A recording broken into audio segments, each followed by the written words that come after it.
जौनपुर किस नदी के किनारे बसा है? जिस किसी को भी आ रहा है कमेंट बॉक्स में कमेंट करके उत्तर फटाफट दे।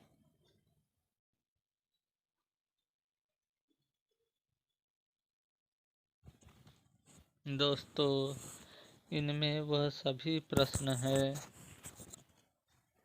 जो एग्जाम की दृष्टि से बहुत ही महत्वपूर्ण और उपयोगी है। इन प्रश्नों को अच्छी तरह से सॉल्व करें और एग्जाम की तैयारी करें। तो चलिए देखते हैं प्रश्न। हीमोग्लोबिन प्रोटीन का यौगिक है। हीमोग्लोबिन किसका यौगिक है? प्रोटीन का यौगिक है। यानी रक्त में मौजूद हीमोग्लोबिन फेफड़ों या गिलों से शरीर के शेष भाग को अवशोषित कर परिवहन करता है, जहां वह कोशिकाओं के शुष्क भाग का 97% और कुल भाग का लगभग 35% प्रोटीन से बना होता है।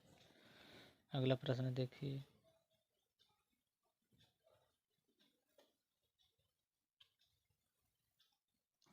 हीमोफीलिया रोग में क्या होता है? इसमें खून का थक्का नहीं जमता, यानी हीमोफीलिया आनुवांशिक रोग है जिससे शरीर के बाहर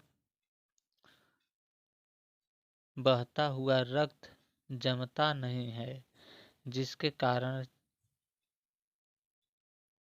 चोट या दुर्घटना में यह जानलेवा साबित होता है। रोग का कारण रक्त में प्रोटीन की कमी है, जिसे क्लॉटिंग कहा जाता है। अगला प्रश्न देखिए। शरीर के अंदर रक्त को जमने से क्या होता है? हिपैरिन नामक प्रोटीन रोकता है।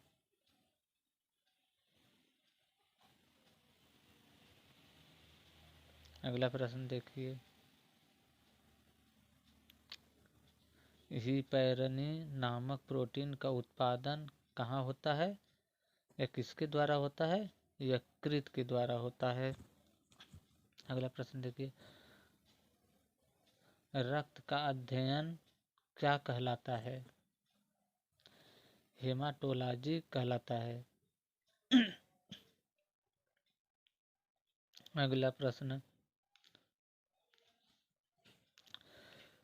प्लेटलेट्स की मृत्यु प्लीहा में होती है। रक्त का थक्का जमने में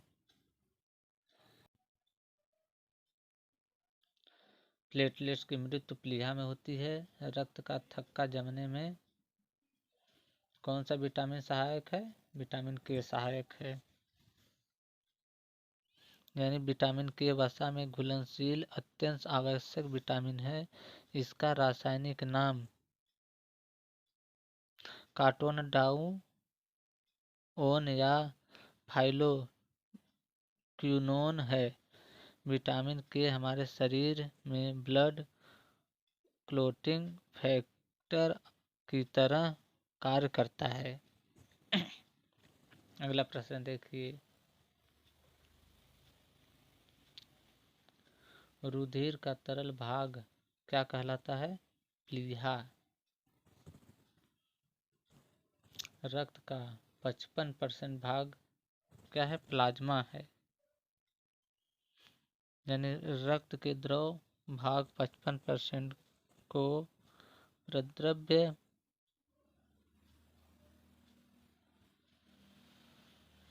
कहा जाता है। रक्त के ठोस भाग 45% से आरबी स्क्यूज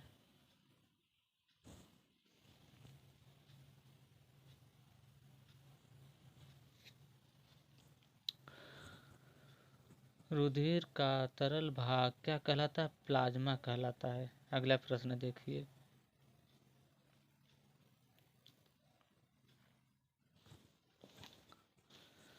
रक्त का 55% भाग क्या होता है? प्लाज्मा होता है। यानी रक्त के द्रव भाग 55% को प्रद्रव्य प्लाज्मा कहा जाता है। रक्त के ठोस भाग 45% से आरबीसी, डब्ल्यू यूबीसी और प्लेटलेट्स होते हैं। अगला प्रश्न देखिए।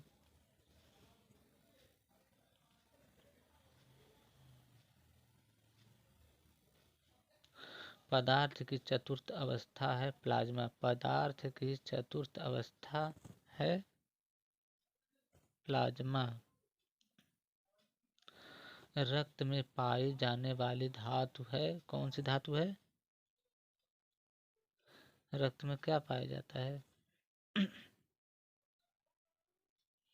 रक्त में लोहा पाया जाता है। आरबीसी का कब्रगाह शमशान कौन है? प्लीहा। क्योंकि यह पुराने आरबीसी को हटा देता है। यह एक सक्रिय स्वतंत्र वाहिकाओं अंग है और वयस्कों में ब्लड बैंक के रूप में कार्य करता है। अगला प्रश्न देखिए। स्वस्थ मनुष्य के शरीर में रक्त का औसत 5 से 6 लीटर होता है।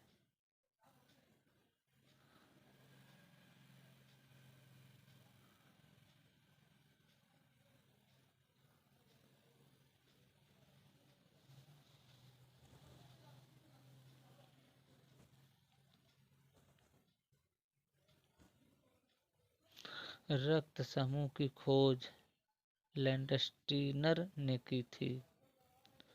अगला प्रश्न है। सर्वदाता रक्त समूह कौन है? ओ सर्वदाता रक्त समूह यानी क्योंकि उनके रक्त प्रवाह में न तो एंटीजन ए और न ही एंटीजन बी होता है, जिसके कारण वे किसी अन्य ब्लड ग्रुप को रक्त दान कर सकते हैं। दूसरी तरफ रक्त समूह ए बी वाले व्यक्तियों को सार्वभौमिक शाही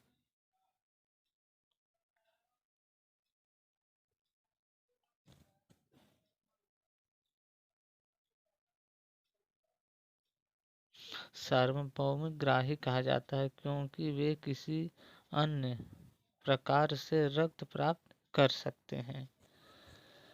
अगला प्रश्न देखिए।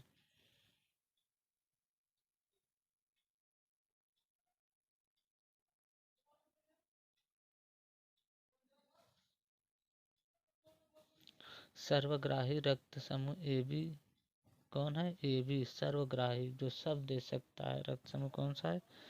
A B.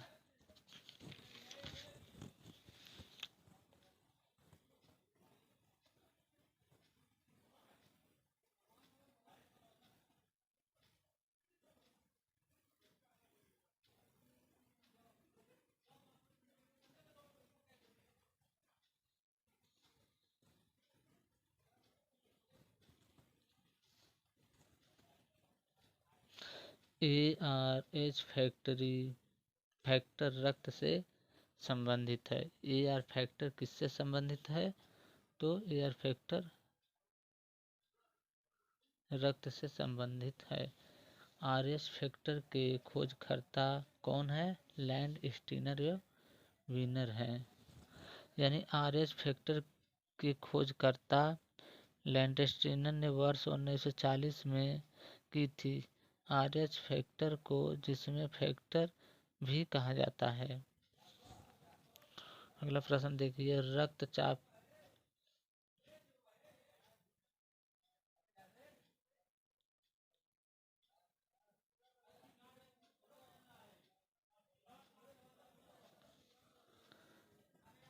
रक्तचाप एड्रीनल ग्रंथि से नियंत्रित होता है।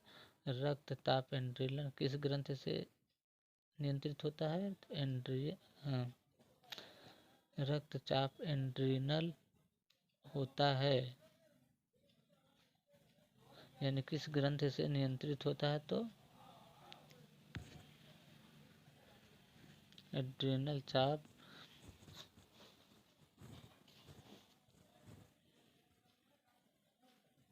अगला प्रश्न देखिए,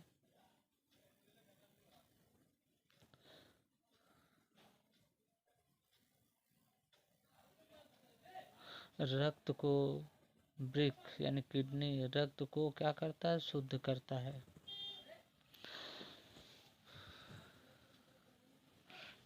यानी डायलिसिस एक ऐसा उपचार है, रक्तचाप के बारे में बताऊँ, डायलिसिस एक ऐसा उपचार है जब आपके गुर्दे की निकलना अंतिम चरण में पहुंच जाता है, गुर्दे को निकालता है। आपके गुर्दे समायोजित शरीर के कामकाज के नहीं करते।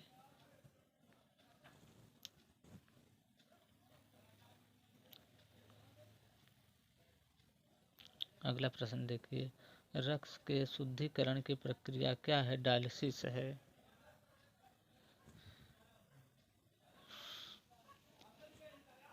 यानी डायलिसिस एक ऐसा उपचार है जब आपके गुर्दे की विफलता अंतिम चरण में पहुंच जाती है, गुर्दे को निकालने में आपके गुर्दे नियमित शरीर के व्यायाम को नहीं करते हैं, कामकाज को नहीं करते हैं।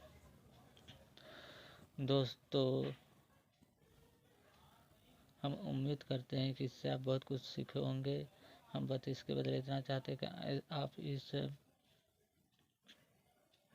वीडियो को लाइक कमेंट सब्सक्राइब कर दें, क्योंकि आपका लाइक कमेंट सब्सक्राइब करना ही होता है हमारी मेहनत का फल। वीडियो देखने के लिए बहुत बहुत धन्यवाद।